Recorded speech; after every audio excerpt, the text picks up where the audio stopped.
pagi Bapak, Ibu, perkenalkan Ibu, kami dari PT Wahana, Bapak Ibu. Mungkin ada sebagian seperti Bu Camat, sudah sepertinya 3 kali saya jumpa dengan Bu Camat, Bu Dewi. Perkenalkan Bapak Ibu, kami dari PT Wahana bersama konsultan beserta dengan beberapa tim kami. Kemudian ada beberapa perusahaan dan yang akan kami undang nanti di sesi kedua. Dan saat ini ada PT Medan Raya Perkasa sebagai salah satu pengembang investor yang ada di Kabupaten Deli Serdang, Bapak Ibu. Tujuan kami melakukan FGD ini, Bapak Ibu, adalah sebagai bahan masukan kepada mungkin pemerintah daerah ataupun kepada beberapa industri ataupun investor yang akan berencana melakukan pengembangan ataupun melakukan investasinya di Kabupaten Deli Serdang. Kami ingin melihat potensi-potensi apa ataupun peluang-peluang apa yang dimungkinkan akan dilakukan investor untuk mengembangkan Kabupaten Deli Serdang, khususnya Medan umumnya adalah Provinsi Sumatera Utara. Jadi kami mohon masukan Bapak Ibu, saran tanggapan, masukan apa saja yang mungkin yang tidak kami pahami sebagai dasar kami menyusun kajian pengembangan khususnya infrastruktur yang ada di Kabupaten Deli Serdang. Bapak Ibu, khususnya yang dari Disub, Bapak Ibu, kami mohon bantuannya menyampaikan informasi kepada kami. Data ini sebetulnya akan kami sampaikan ke Bapak Bupati untuk sebagai dasar nanti ada beberapa pengembangan terutama infrastruktur yang ada di Kabupaten Deli Serdang, Bapak Ibu. Salam sejahtera buat kita semua. Terima kasih tadi sedikit pengantar sudah disampaikan oleh Kamega dari lembaga atau PT Wahana dan terkait tentang apa yang menjadi topik FGD kita pada hari ini. Tadi juga sudah disampaikan bahwa pertemuan atau FGD hari ini adalah bagaimana kita lintas sektor ya, termasuk OPD di kawasan Kabupaten Deli Serdang, ya, terutama yang hadir pada saat ini ya, ada Dinas Perhubungan, ada Ibu Camat, ada dari Disnaker juga, ada dari Bapak Litbang dari Bu ya. Jadi di sini tujuannya adalah bagaimana forum ini akan mengidentifikasi dampak pembangunan infrastruktur di Kabupaten Deli Serdang. Ya. Terkhusus nanti kita akan masuk kepada skop kewilayahan, di mana memang Deli Serdang ini kan wilayah yang sangat besar, sangat luas. Kami juga berharap ya bahwa forum FGD ini bisa menjaring masukan strategis ya, terutama dalam mendorong perkembangan dan pertumbuhan ekonomi yang eksklusif dan tentunya ya, baik itu dalam penciptaan lapangan kerja, pendapatan masyarakat atau pendapatan asli daerah, ya, walaupun juga berkaitan dengan manfaat sosial dan manfaat lainnya. Ya. Untuk itu saya akan memulai diskusi kita. Jadi sistem dalam FGD ini adalah saya akan sampaikan kepada Bapak Ibu. Nanti saya akan bertanya kepada Bapak Ibu semua. Bertanya, mungkin nanti modelnya apakah saya memulai dari sini atau saya mungkin menunjuk OPD atau instansi atau lembaga Bapak Ibu yang sesuai dengan topik pertanyaan atau topik berdiskusi kita pada pagi hari ini. Yang pertama itu mungkin kami akan berikan waktu kepada dinas perhubungan ya. Di sini yang hadir ada dinas perhubungan dari provinsi, itu juga dengan dinas perhubungan Kabupaten Deli Serdang. Terima kasih kehadiran Bapak Ibu. Jadi untuk pertama ini Bapak Ibu kita langsung saja. Jadi dalam menganalisis dampak pembangunan infrastruktur terhadap pertumbuhan perekonomian di Kabupaten Deli Serdang ini ada beberapa hal yang mau kita tanyakan. Yang pertama itu sebenarnya bagaimana Bapak Ibu atau OPD Bapak Ibu melihat peluang pengembangan infrastruktur yang ada di Kabupaten Deli Serdang. Artinya peluang-peluang ini bisa saja sesuai dengan karakteristik OPD itu sendiri dalam melihat dorong-dorong apa yang perlu kita siapkan atau strategi-strategi apa yang perlu kita lakukan, ya, boleh dalam bentuk apapun yang mungkin telah diskusikan ataupun telah dikerjakan selama ini di OPD Kota Ibu semua. Jadi kami mulai ya mungkin dari dinas provinsi, ya, perhubungan provinsi. Jadi saya ingin bertanya Ibu, bagaimana sebenarnya Ibu atau OPD Ibu melihat peluang pengembangan infrastruktur yang ada di Kabupaten Deli Serdang? Baik, terima kasih Bapak Ibu sekalian.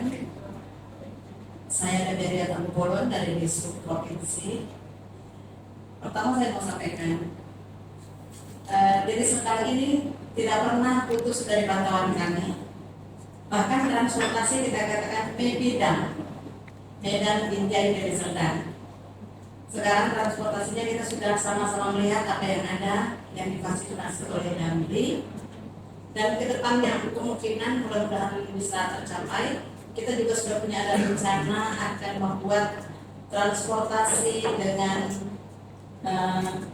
bus listrik. Itu sudah sedang dijajaki dengan Kementerian Perhubungan, sudah selesai surveinya. Kemungkinan tahun 2004 akan kita launching, akan ada bus listrik Medan. Kedepannya juga akan ada kereta api khusus hanya untuk Medan juga, supaya pencapaian lebih cepat. Kita juga berusaha untuk mencari daerah-daerah yang sedang tumbuh, daerah aglomerasi. Itu memang sedang dalam poin kita yang pertama untuk memajukan setiap daerah yang akan bertumbuh. Kami sangat apresiasi dengan adanya PT Medan Raya Perkasa yang akan membuat suatu kota baru, ya, sepertinya kota baru ini. Karena kalau kami lihat semua fasilitas untuk pertumbuhan sebuah kota ada pada konsep yang sedang ditata oleh PP MRD. Jadi apa yang dibutuhkan, jika ada informasi boleh Bapak Ibu datang ke kantor bagaimana supaya percepatan ini terjadi. Terima kasih. Saya tadi melaporkan masalah mobil listrik, karena kita memang perlu mengantisipasi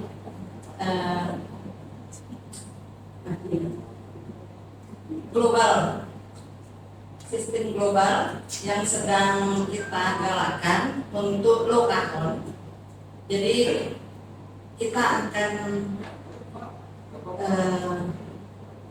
mencari peluang-peluang pengganti bahan bakar, salah satunya listrik. Ini adalah proyek dari Kementerian Perhubungan dengan perusahaan dari Cina yang akan mengembangkannya. Itu sudah kita lakukan terhitung tanggal berapa ya? Saya lupa, kira-kira 2 minggu yang lalu survei sudah kita lakukan, bahkan sampai Binjai sudah sebulan sebelumnya sudah dilaksanakan juga oleh teman-teman yang berada di Deli Serdang. Kebetulan saya mendapat bagian yang di Binjainya. Jadi hasil dari survei itu sudah diberikan suatu masukan bahwa 2004 akan dilakukan. Memang kita sudah sangat membutuhkan. Terima kasih. Terima kasih ya Mas Bapak Ibu biar maksimal yang dinas perhubungan mana baik lagi tadi kebetulan saya sering. Jadi terkait gas buang emisi Mas Ibu Kapur tadi, jadi Kementerian di sini pusat ada kerjasama dengan UKP ini salah satu UKP ini universitas kerjasama di Indonesia dengan British. Jadi mereka yang membuat dampak kajian terkait tentang berapa banyak sih dampak yang dihasilkan polusi terhadap angkutan ini. Jadi itu yang sebenarnya ini terkait angka yang kedua mengenai mobil listrik. Jadi ini memang kerjasama dengan Bapeng. Jadi skemanya dulu. Jadi untuk tahap pertama itu memang itu karena kata ibu kami dari Bapak Guru dari Polisi ini yang kawasannya yang tidak terdampak, cuma memang berkurang. Jadi terkait istilahnya pejabat ya, kalau terkait PRT-nya ini memang benar juga tadi konstruksi dimulai 2024, cuma memang tahap awalnya masih pilihan baris sama amplas, belum sampai akses ke kita kecamatan Majapahit itu pertama. Akses untuk sampai ke Kabupaten Karu karena terkait jalan-jalannya masih itu aja Bu, belum ada akses yang lain gitu. Jadi tempat itu belum. Pak Siaman, dalam rangka itu kan ada rencana pengembangan transportasi yang seperti Ibu sampaikan. Kalau ada pengembangan transportasi dan sarana jalan juga kan akan ada. Benar. Ya, sementara kan kita untuk proyek ke geoparknya yang sampai ke Karo, sampai ke Tobas, Malungun dan segala macam, itu kan satu jalur tuh Bu. Ya, kami sebagai orang awam sebetulnya kan butuh informasi, kan ada beberapa seperti di Karo kan sudah ada pelebaran jalan. Apakah itu bukan sebagai restanya orang isu Bu, untuk itu? Karena kan udah ada fasilitas nih, gitu. Ya. Prosesnya bertahap Bu. Ini kan kita yang bulan yang disampaikan yang dulu, bukan yang dulu. Jadi memang ada tahapan-tahapan yang harus dipenuhi karena kan memang kajian yang digelar IT itu Agency Trans Development kerjasama dengan Indonesia itu masih tahap sampai di Medan dari sekarang belum sampai tahunnya. berarti ada kemungkinan pengembangan ke sana ya Pak? Iya, kalau akses pasti itu namanya perkembangan kan tidak bisa disekat karena dengan ini ya cuma kan memang walaupun sama kayak yang Bodetabek itu ada perpres yang mengatur sama seperti kita memang itu ada perpres yang mengatur. Jadi kalau perpresnya masih sampai situ saja bukan bisa kita panjang di sana. Cuma ke depannya apakah ada perubahan ya pasti ada pertumbuhan pasti ada. Jadi gini Bu, itu merupakan jalin subur. Jalur yang Ibu maksud tadi itu jalin sub. Nah, jalin sub itu kewenangannya di Kementerian Bu, Kementerian Perhubungan. Nah, memang Bu, dalam rangka mensupport Mebidamro, sebenarnya dari Kementerian saya membuka sedikit ya Bu ya, membuka sedikit rahasia yang menurut saya sebenarnya rahasia sih. Karena sebenarnya itu sudah masuk ke kita, itu akan ada pelebaran jalan di jalan sepanjang Jalan Jamil Ginting. Harusnya terrealisasi tahun 2000, kalau nggak salah saya 2021 atau 2022. Nah tapi itu dalam rangka Mebidamro. Nah makanya saya tidak bisa yang mereka ceritakan itu saya langsung nangkep, oh berarti abang ini karena dia provinsi dengan kabupaten, nah kalau bukan kewenangannya. Nah yang di kami, nah kalau kewenangannya beliau ini yang menuju jalan lintas itu karena melalui wilayah saya, makanya saya bisa cerita itu yang jalur provinsi yang sampai Sibolangit ya Bu ya, yang dari Kutali Baru ya, itu yang baru dibuka Bu, belum tembus. Oh, yang baru udah mulai dibuka ya? Sudah mulai dibuka.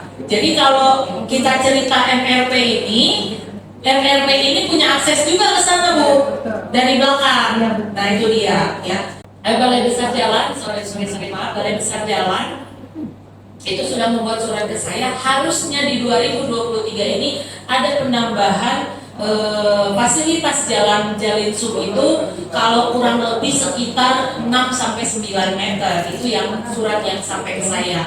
Tapi sampai hari ini yang baru tersupport itulah apa namanya deh, yang Caterpillar ya, yang di Sibolangit. Nah itulah yang dibuat mereka dahulu untuk, tapi yang di jalan ini belum kelar. Itu mungkin tambah dari saya. Oke, baik, terima kasih Ibu Syama tadi sudah memberikan pandangan ya, agar kita sama-sama tahu bahwa membedakan apa yang menjadi problem dari Mebidam dan Mebidamro itu sendiri. Karena memang ya, kalau kami yang tidak terlibat dalam urusan kebijakan ini ya, tentunya masyarakat awam nanti yang tahu bahwa prospek dalam pembangunan infrastruktur jalan lalu lintas ini hanya terbatas pada konteks Mebidam. Saya tambahkan lagi bahwa Mebidam itu dia mensupport kabupaten kota satelitnya Medan. Itu dia. Sementara kalau Mebidamro itu dia dalam rangka mensupport ekonomi Sumatera Utara keseluruhannya. Kenapa? Karena akses jalan Baby Damro itu dia tembus sampai ke Aceh, betul ya Bu ya? Benar ya? Ya, itu sampai ke Aceh. Makanya mensupport itu sebenarnya, maka ada kegiatan yang ada Baby Damro dan ada Baby Dam. Tapi yang pasti Baby Dam itu untuk mensupport kota-kota satelit di seputaran Medan. Ya itulah yang termasuk Pancur Batu tadi. Oke, itu tadi menarik Bu. Artinya ini kan Baby Dam ini kan akan mensupport wilayah satelitnya. Artinya peluang-peluang apa sebenarnya memang diharapkan atau yang memang muncul untuk keberlangsungan dari Baby Dam ini. Artinya kan ini kan akan mensupport apa yang perlu disupport nih sebenarnya kan, dan apa saja aspek-aspek apa saja yang perlu didukung untuk mensupport wilayah satelit ini, terutama di kawasan wisata. Mungkin dari perhubungan kita sedang. Terima kasih Pak. Menanggapi apa yang disampaikan kepada kita terkait dengan peluang pengembangan infrastruktur di Kabupaten Sedang. Jadi kita dari Dinas Perhubungan kita akan lebih bicara spesifik ya, karena ini kan pasti kaitannya dengan apa yang rencana proyek kita ke depan.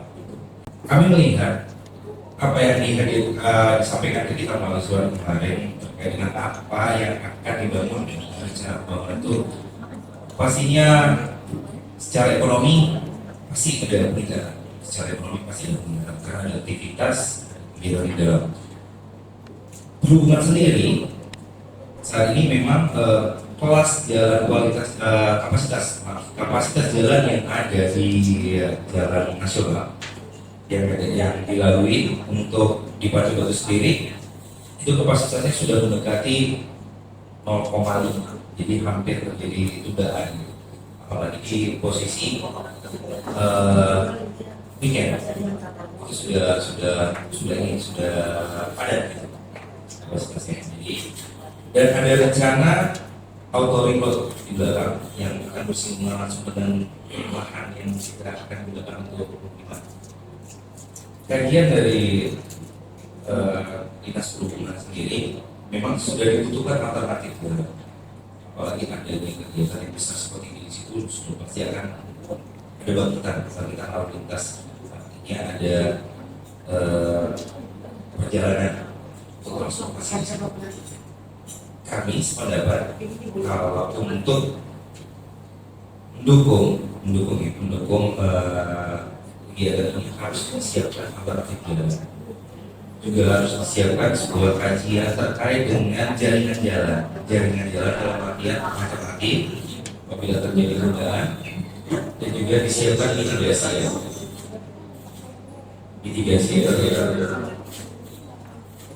terkait dengan pencegahan daripada dampak lalu lintas yang ditimbulkan.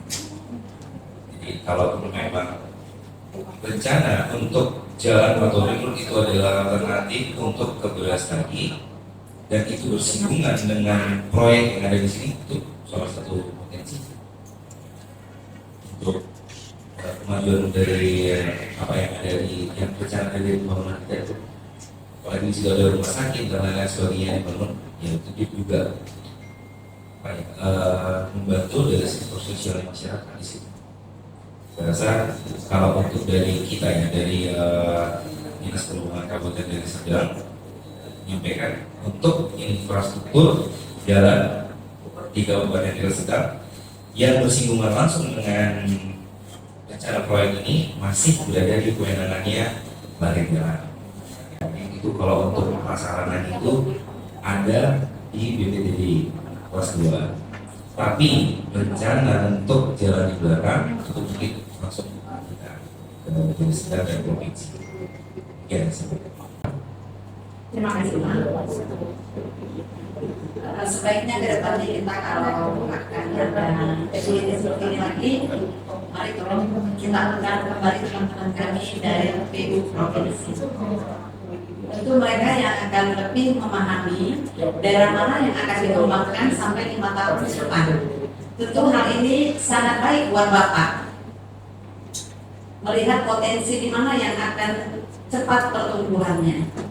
Kalau kami dari Perhubungan Provinsi, tentu jika jalan itu sudah mantap, maka kami akan membuat jalan itu menjadi jalan berkeselamatan dengan memenuhi fasilitas-fasilitas keselamatan jalan jika jalan itu belum mantap, kami tentu belum sepenuhnya bisa membuat fasilitas-fasilitas perlengkapan jalan. Jadi kedepannya perlu teman-teman kita dari PU hadir di sini bersama kita. Selanjutnya kami juga bisa memprogramkan jika memang Bapak Ibu akan mengembangkan suatu kota, tentu kami sangat berterima kasih. Maka beban-beban transportasi akan berkurang untuk ibu kotanya provinsi ini. Itu memang capaian kita. Kedepannya kita ingin banyak-banyak daerah yang bertumbuh supaya transportasi tidak seperti Jakarta macet. Sekarang sudah hampir-hampir mirip Jakarta ya Bapak Ibu ya. Di mana-mana sudah macet akibat pembangunan yang ada. Akibat banyaknya transportasi, pertumbuhan jumlah transportasi yang ada. Jadi jika ada pertumbuhan aglomerasi, itu sangat kami support untuk memecah tingkat transportasi yang semrawut. Jadi kalau kita ke depannya ada PU di sini, mereka akan bicara mana 5 tahun ke depan perkembangan mereka. Dan jika itu memang daerah Bapak Ibu, kami akan coba untuk memfasilitasinya. Dari sekarang kami akan bikin target kami 5 tahun ke depan di daerah mana yang akan berkembang itu. Jadi begini, lokasi ini ada di Jalan Lintas Sumatera. Oleh sebab itu, maka Dinas PU Provinsi agak bingung, tidak punya kewenangan sama sekali di situ. Itu pertama. Nah, yang harusnya yang hadir di sini Balai Besar Jalan,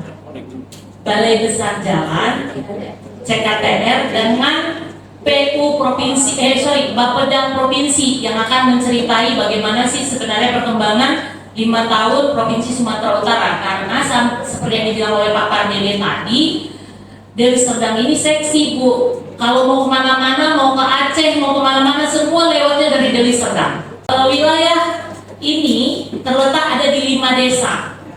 Desa Salangtani, Desa Sugau, Bang Iman kalau salah dikoreksi ya. Desa Sugau, Desa Salangtani, Pertampilan, Namoria, dan Desa Hulu. Jadi ini mereka berbatasan dengan Kecamatan Kutalimbaru di belakang. Berbatasan dengan Kutalimbaru di belakang. Nah kemudian yang akan dibangun di Pancur Batu khususnya Bu adalah yang pertama akan orangutan heaven. Cuman ada 2 di dunia ini. Satu di mana? Satu lagi di Deli Serdang, tepatnya di Desa Sugau juga, dan itu ada di 2 desa sama Bintang Pria. Kemudian yang akan dibangun juga adalah pasar Bu, yang sampai saat ini masih tetap masuk di dalam programnya Deli Serdang, karena rencana pasar Pancur Batu itu akan pindah ke wilayah Desa Pertampilan yang existingnya ada di depan lokasi saat ini, yang gate utama saat ini, main gate yang saat ini ada di depan. Barangkali turun sedikit ke kiri barangkali. Itu dia yang rencana yang kedua. Kemudian yang tadi yang saya sebutkan, rencana pelebaran jalan harusnya sudah on proses di 2023. Saya juga nggak tahu kenapa akhirnya di 2024 karena COVID kemarin seharusnya dilaksanakan di tahun 2021. Itu berdasarkan surat ya Bu, bukan kata saya, suratnya yang sampai ke saya dari kementerian seperti itu. Kemudian yang berikutnya lagi adalah pembuatan jalan alternatif provinsi. Itulah yang satu dari Kutalimbaru. Sementara untuk provinsi dari Deli Serdang ada di Durin Pitu Bu. Durin Pitu itu ada 2 sumbernya, yang satu dari Kementerian PUPR, yang satu dari Kementerian PU Deli Serdang. Dan sekarang ini saya rasa minggu ini sudah selesai. Itu sudah berlangsung ya, sudah terlaksana. Nah untuk 5 tahun ke depan yang saya tahu itu terus rencana pemindahan lapas.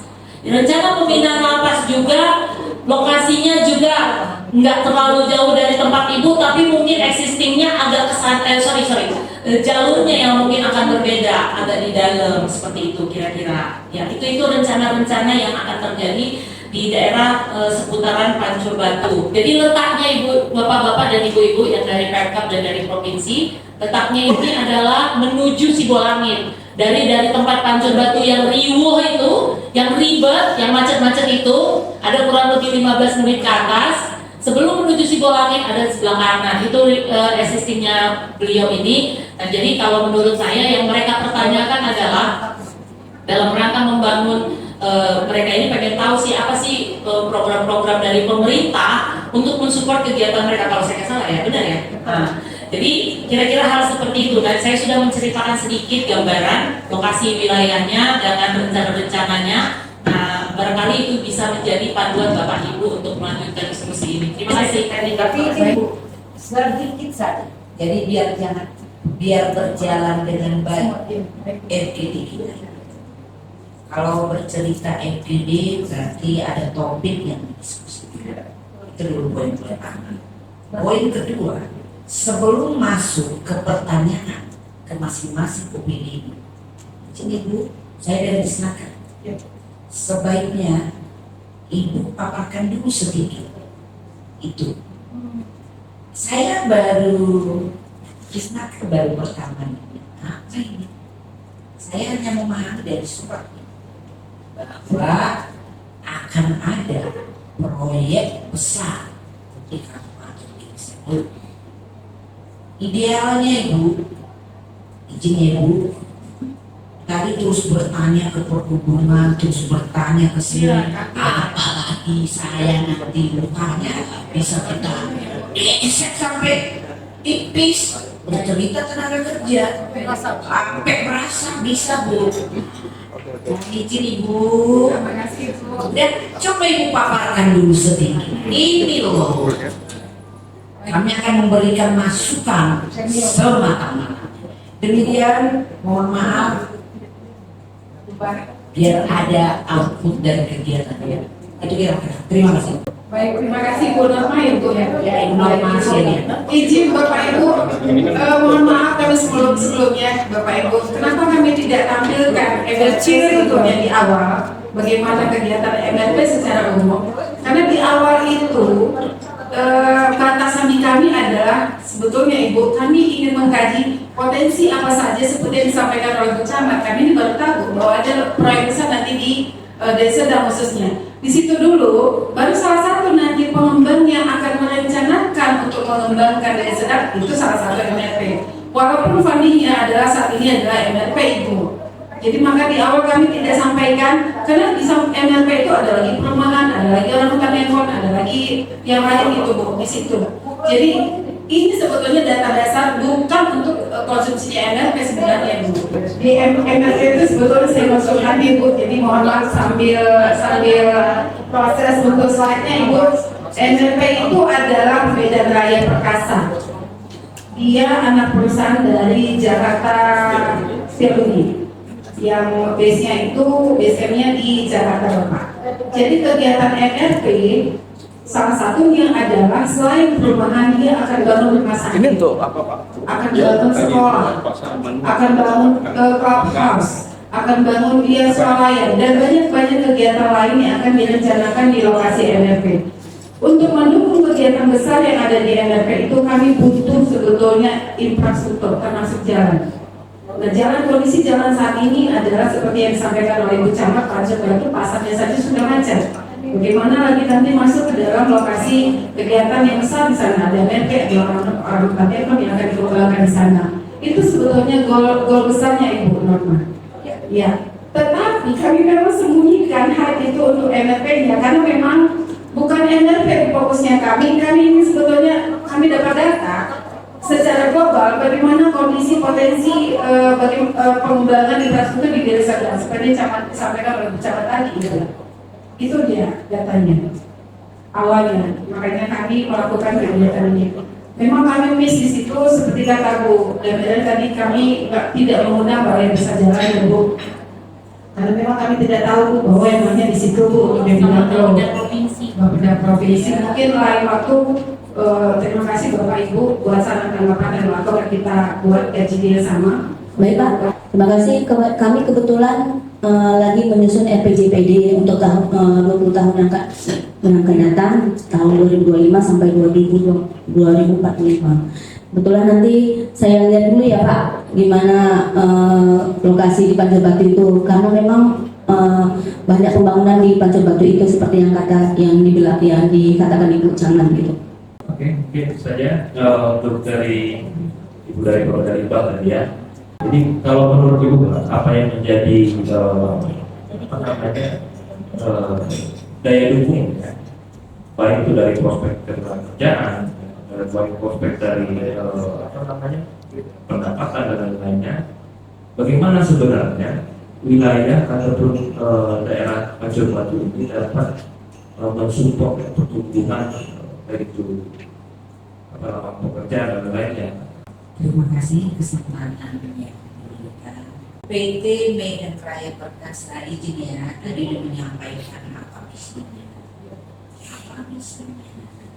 apa tujuan jangka panjangnya. Tadi sudah sangat jelas. Poin pertama kami sudah paham ini juga dukungan dari PT, dukungan dari pemerintah. Kan itu tadi bercerita tenaga kerja sesuai tadi pertanyaan dari Bapak Didi Tuan sesuai dengan pertanyaan Bapak tadi, kondisi Deli Serdang sekarang tingkat penganggurannya 8,7%. Dunia tinggi. Kenapa tinggi? Mungkin akibat, bukan mungkin, faktanya ya, COVID. Kalau tidak salah saya berapa desa Bu? Desa itu berapa? 25 desa. Ada 5 desa. Saya yakin bahwa tenaga kerja, ya kan, tingkat pengangguran di 5 desa ini memberi kontribusi 8,7. Nah, kami dari Disnaker mengharapkan pemerintah Deli Serdang melalui Dinas Ketenagakerjaan mengharapkan, memohon, meminta kepada PT Medan Raya Perkasa menggunakan tenaga kerja yang ada di wilayah Kecamatan Pancur Batu, walaupun tidak yang di 5 desa tadi, tapi kita dengan tetap memperhatikan kompetensi yang ada. Perlu kerjasama nanti ke depan dengan Disnaker. Dibutuhkan tenaga skill sarjana teknik. Info itu sampaikan ke Disnaker. Kami akan menindaklanjuti angkatan kerja yang ada di wilayah kecamatan. Potensi angkatan kerja banyak di Deli Serdang, banyak. Data itu ada sama kami. Angkatan kerja ini ada ini yang bekerja, ada yang tidak bekerja. Yang tidak bekerja inilah bagian dari 8,7%. Tupoksi Disnaker, permintaan tenaga kerja yang dibutuhkan untuk mengembangkan proyek yang ada di mana kami siap memberikan informasi yang ada.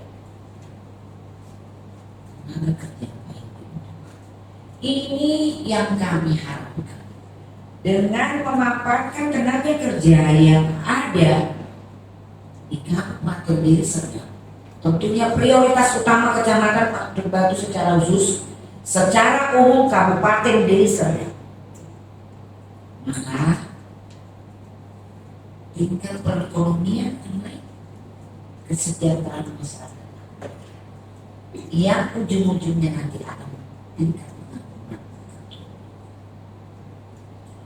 Program provinsi, program nasional, salah satu indikatornya juga adalah DPD, tingkat pengangguran. Menjadi tugas siapa? Tugas kabupaten, tugas provinsi, tugas pemerintah pusat.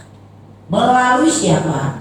Melalui saudara-saudara kami PT Medan Raya Amanah undang-undang ada Bu? Ada. Tapi amanah undang-undang itu yang dia yang jarang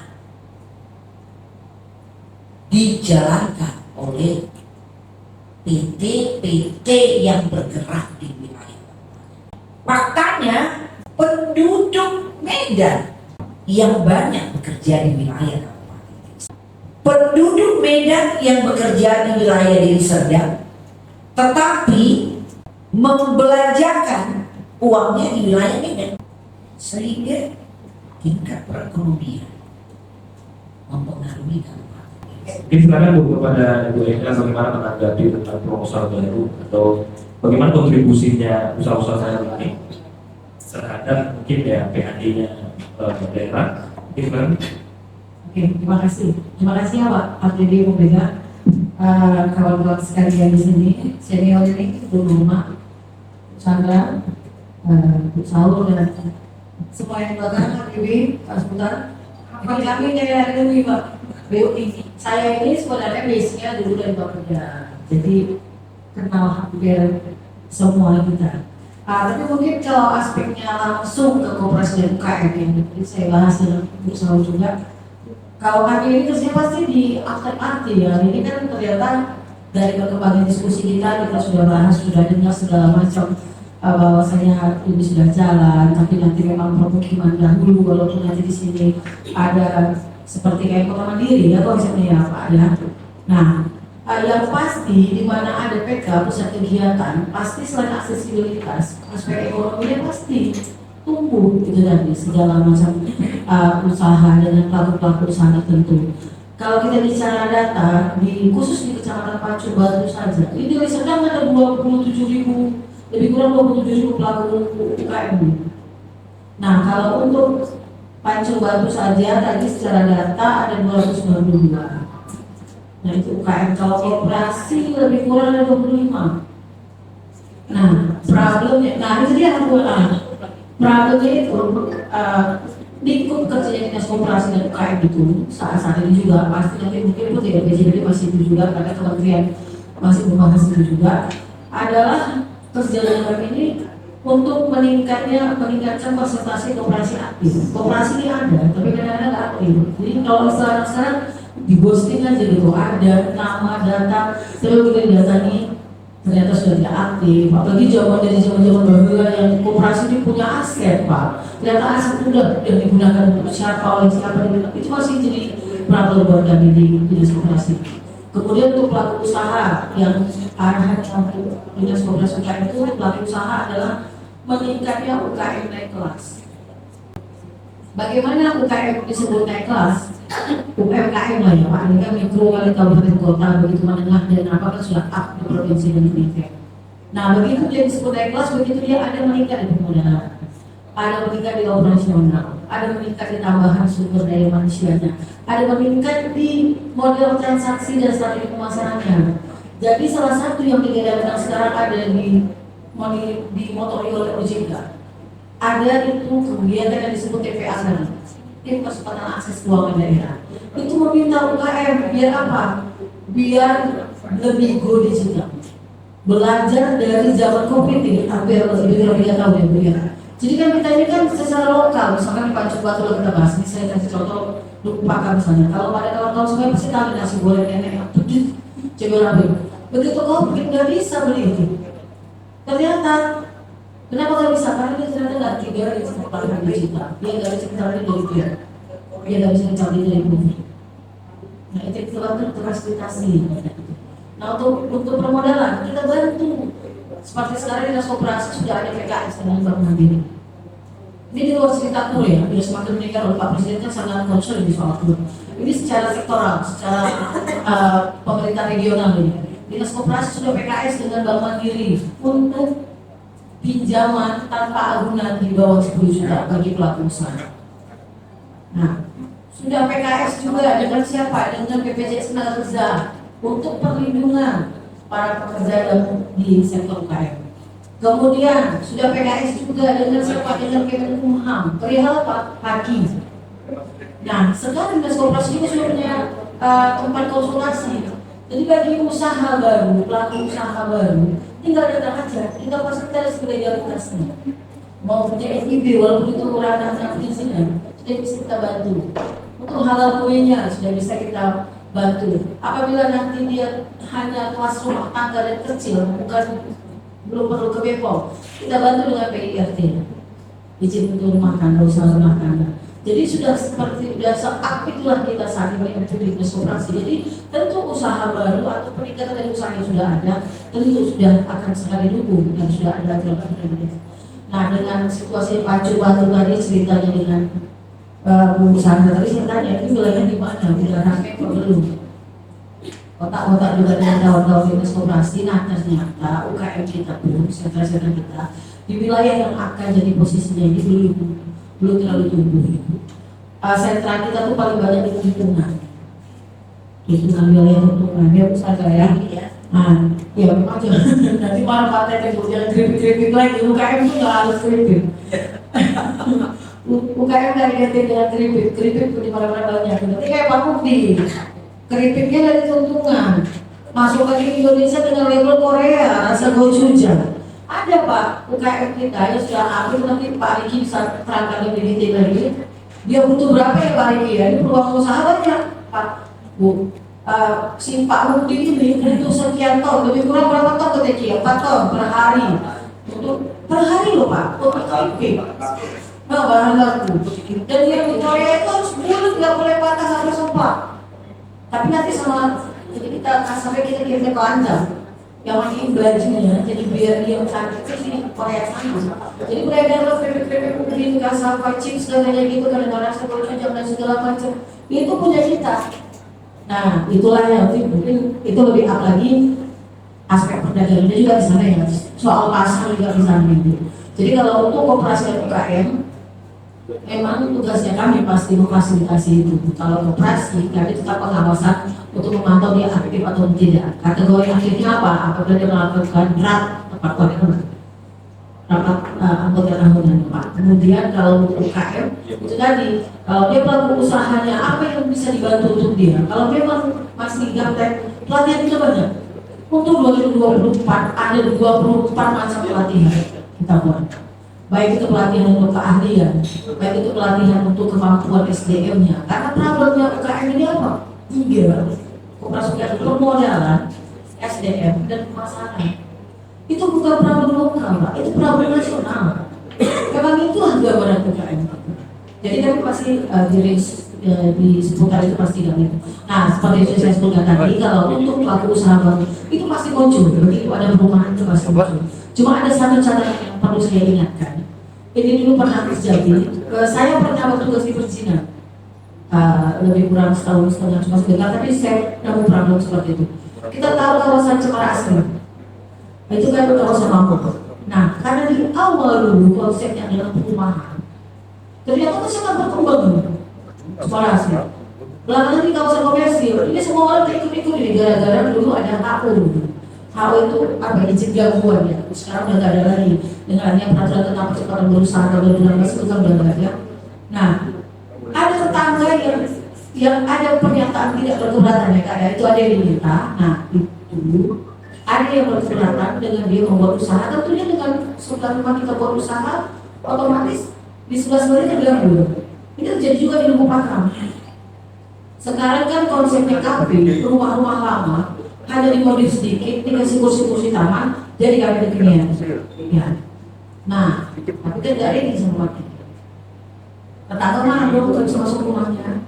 Nah, jadi case-nya Cemara Asri tadi, tolong nanti untuk masalah, makanya saya tanya kenapa orang perizinan tadi luas sekalian. Nanti kemungkinan berkembang perumahan ini menjadi lebih ke komersi, itu harus dipersiapkan juga, itu salah satu aspeknya. Dan kemudian untuk segala macam ini memang Bapaknya sudah ada ya, Bapaknya udah yang koordinator sih sebenarnya. Tapi ada satu bagian di sekretariat daerah kita yang namanya bagian perekonomian. Jadi saya tahu masalah peraturan tentang melakukannya tentang masalah perumahan, lahan sawah. Siapa tahu nanti Bapak Ibu di kawasan pemukiman sekarang berkembang dan di belakangnya ada sawah, itu peraturan lagi untuk alih fungsinya. Itu ada bagian perekonomian yang merupakan koordinator. Cerita ekonomi makro sebenarnya ada di sana. Jadi seperti kita kan UKM ini kan sudah 60% sumbangan dari ibu secara nasional. Tapi untuk Kabupaten Deli Serdang sendiri mencari secara regional masih sulit bu. Nah, jadi pergeseran Kabupaten Deli Serdang ini dari dulu daerah pertanian. Kita bilang dia dulu pertama sekali semuanya Deli Serdang Permai. Pertanian maju adalah industri, masih pertanian. Semakin ke sini semakin maju pergeseran. PDRB kita nomor 1 tidak lagi pertanian, sudah industri pengolahan. Jadi bagaimana kita mengkondisikan sementara ada kebijakan dari kementerian dan dengan BPN bahwasanya ada yang namanya lahan sawah dilindungi untuk menjaga produksi kita dalam rangka ketahanan pangan. Jadi banyak aspek mulai hal seperti banyak sekali aspek. Jadi kalau memang mau memperkaya, undangan beberapa yang saya sebutkan tadi. Saya bisa sebut bagian perekonomian karena saya dulu kepala bagian perekonomian. Beberapa hal yang dibahas di sini adalah hal yang saya urusi. Jadi mungkin kalau dari khusus koperasi dan UKM sendiri tidak simpel. Tinggal ke kami dan fasilitasi apa yang mereka. Jadi kira-kira itu aja mungkin yang bisa kita sampaikan.